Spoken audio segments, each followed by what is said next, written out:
SCO जो कि Shanghai सहयोग संगठन है, उसकी हाल ही में एक बैठक हो रही है जिसमें विश्व भर के बहुत सारे देश के लीडर्स हैं, नेता हैं, वो वहाँ पे भाग ले रहे हैं बढ़ चढ़ कर।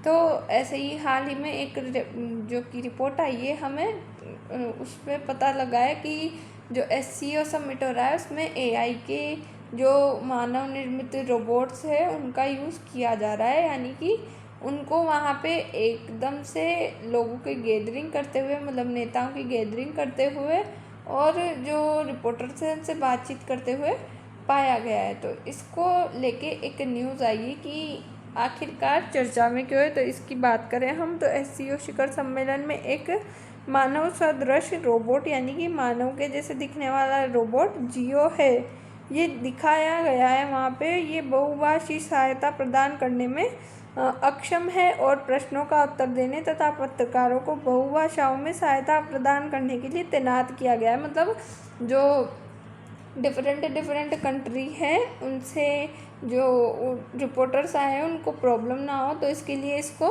वहाँ रखा गया है। तो ये चीन की कहीं ना कहीं उनकी एक बहुत बड़ी विश्व में उनकी एक बहुत बड़ी अपॉर्चुनिटी है कि उनके पास अभी बढ़ चढ़ के इस चीज़ का जो है एक सोर्स अवेलेबल है, क्योंकि अभी तक ये इतने डेवलप नहीं हो पाए हैं, एआई के ऊपर रिसर्च चल रहे हैं।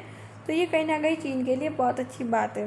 उसी के साथ एससीओ शिखर सम्मेलन क्या है, तो एससीओ की स्थापना 2001 में हुई है। इसके सदस्य देशों में चीन, रूस, Bharat, Pakistan, Kazakhstan, Kyrgyzstan, Tajikistan, Uzbekistan और ईरान शामिल है।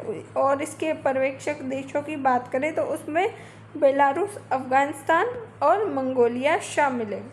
अब बात करें कि 2025 का जो शिखर सम्मेलन है उसका महत्व क्या है, तो इसमें जो हमारे लीडर्स हैं, बात के प्रधानमंत्री, जैसे कि अभी हम यूक्रेन और रूस युद्ध देखते हैं तो ये क्षेत्रीय सुरक्षा पहलगाम अटैक हुआ था, तो उसको भी एक बार मद्देनज़र में रखते हुए क्षेत्रीय सुरक्षा, आर्थिक सहयोग, जैसे कि अमेरिका के द्वारा 50% टैरिफ लगाया गया है, तो आर्थिक सहयोग की गुहार लगाना और सांस्कृतिक आदान प्रदान तो हर शिखर सम्मेलन में उद्देश्य होता ही है। तो इसका ये महत्व बताया गया है।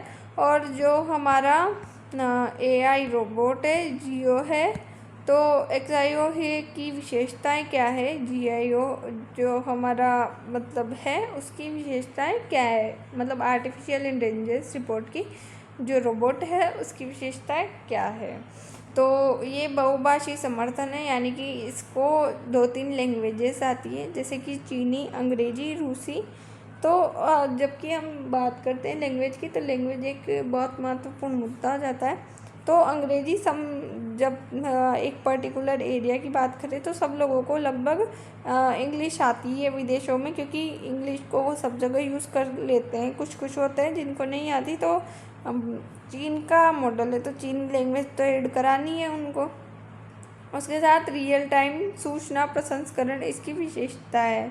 अब तियानजिन जो याग्लुकिंग वुड ब्लॉक प्रिंट्स और शिल्प प्रदर्शन, मतलब इस ये शिखर सम्मेलन है, इसमें जो है बहुत सारी शिल्प प्रदर्शन और ये जो तियानजिन याग्लुकिंग है, ये सब चीज़ें वहाँ पे एक मतलब जैसे कि प्रेजेंटेशन के रूप में की जाएगी। और पीएम मोदी, शी जिनपिंग और पुतिन के बीच द्विपक्षीय वार्ता की यहाँ संभावना है। जैसे कि अभी हालिया एक रिपोर्ट आई थी कि जो वो जेलेंस्की है उन्होंने 1-2 दिन पहले भारत के प्रधानमंत्री को फ़ोन किया कि आप पुतिन से बात कीजिए कि ये युद्ध विराम हो, ऐसे इन सब को लेके जो कि बात हुई थी। तो पीएम मोदी ने शी जिनपिंग जो कि चीन के राष्ट्रपति हैं उनसे और पुतिन से, व्लादिमीर पुतिन से मुलाकात की, जो लिए द्विपक्षीय वार्ता रखी गई है। उसी के साथ प्रधानमंत्री मोदी जापानी प्रधानमंत्री शिगेरू इशिबा के साथ 15वें भारत जापान वार्षिक शिखर सम्मेलन के लिए जापान की 2 दिवसीय आधिकारिक यात्रा पर थे। हाल ही में हमने देखा था 29 टू शायद में भी 28 टू 31 तक थे, 30 तक थे, 30 तक। उन्होंने अपनी टोक्यो यात्रा के सकारात्मक परिणामों की सराहना की और आशा व्यक्त की कि आने वाले समय में भारत जापान संबंध नई ऊंचाइयों को छुएंगे।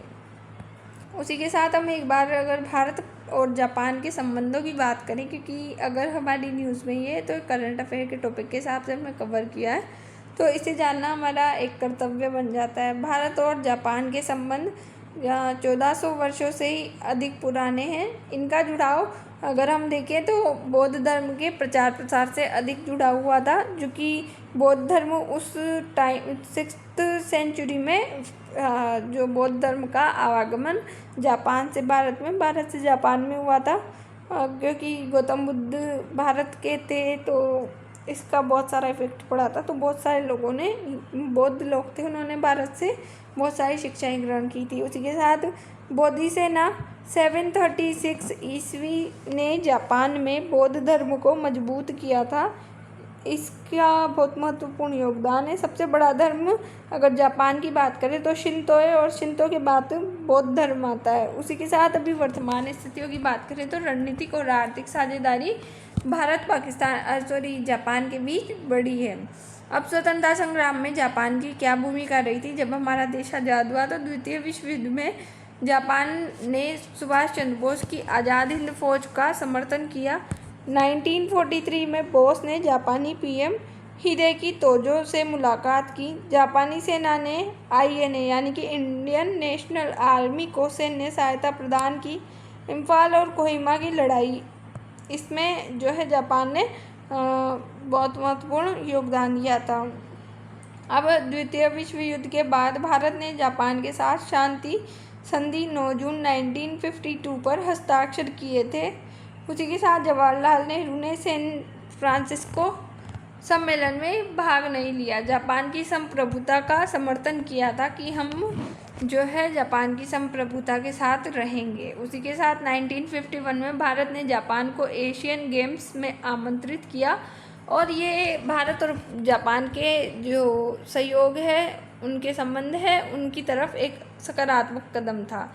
आधुनिक आर्थिक और रणनीतिक साझेदारी यानी कि 2011 में व्यापक आर्थिक साझेदारी समझौता CEPA, 2014 में विशेष रणनीतिक और वैश्विक साझेदारी की स्थापना हमें जो है वर्तमान में आधुनिक युग में देखने को मिली थी।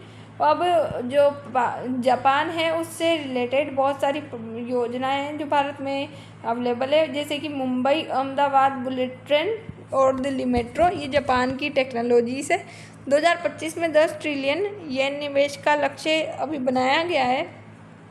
उसी के साथ रक्षा और सामरिक सहयोग की बात करें तो संयुक्त सैन्य अभ्यास JIMEX मालाबार धर्म गार्जियन, ये सैन्य अभ्यास दोनों देशों ने मिलकर किए हैं। उसी के साथ 2020 में ACSA यानी कि acquisition and cross servicing agreement, इस पर इन्होंने सहयोग किया, और मुक्त खुला इंडो पैसिफिक FOIP और क्वाड में सहयोग हमें दोनों देशों का देखने को मिलता है। अब वर्तमान स्थिति, 15वां भारत जापान वार्षिक शिखर सम्मेलन जो कि 29 to 30 अगस्त 2025 था, उसमें सेमीकंडक्टर, AI और स्वच्छ ऊर्जा में जो है महत्वपूर्ण जोर दिया गया, और इसमें सहयोग बताया गया। चंद्रयान 5 मिशन के लिए फंडेड बाय XAI जापानी रॉकेट के साथ चांद का अध्ययन, ये सहयोग के रूप में हमें देखने को मिला है। चुनौतियाँ क्या क्या है? तो भू राजनीतिक संतुलन, जो कि हम जानते हैं जापान पे चीन का प्रभाव देखने को मिलता है। और भविष्य क्या है कि आर्थिक सुरक्षा, तकनीकी सहयोग और सतत विकास पर ध्यान देने की हमें आवश्यकता है। 10 वर्षीय रोड मैप जिसमें निवेश, नवाचार और पर्यावरण संरक्षण की आवश्यकता है। तो आज का टॉपिक यहीं समाप्त होता है। उम्मीद है आपको समझ आया होगा। इसी के साथ हम मिलते हैं नेक्स्ट वीडियो में। तब तक के लिए बाय। Thanks for watch.